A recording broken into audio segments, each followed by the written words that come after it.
Now I've done a lot of morning, afternoon pages for you guys, the stream of consciousness, writing, brain dumps, but this is an example of writing prompt.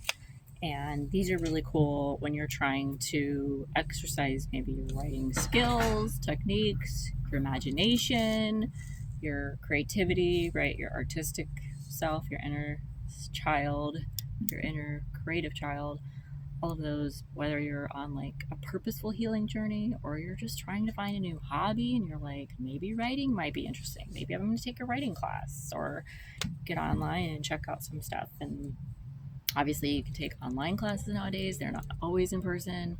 There's plenty of YouTube writing prompts. And obviously, that's what I'm doing. But I'm sharing mine to kind of give examples of how I did it. So if it inspires, motivates, or like even just helps you connect something where you're like, oh my God, that's what I was looking for. This one, the prompt is haunting of a dead lover's spirit. And this one's really short, so I'll read it for you. Hopefully you can hear with all the background noise, but I can do it again if I need to. I'm going to find out. Haunting of a dead lover spirit. Wispy tendrils of hair envelop her innocent face, pale yet full of life. Obviously, I'm just writing, you guys. I'm just like seeing something and going with it and not editing it, not making this up, like editing, just going with it, okay?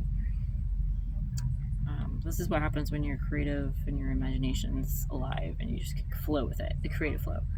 So, wispy tendrils of hair envelop her innocent face, pale yet full of life. She is gone, yet still gives life. Her gentle touch calms my soul.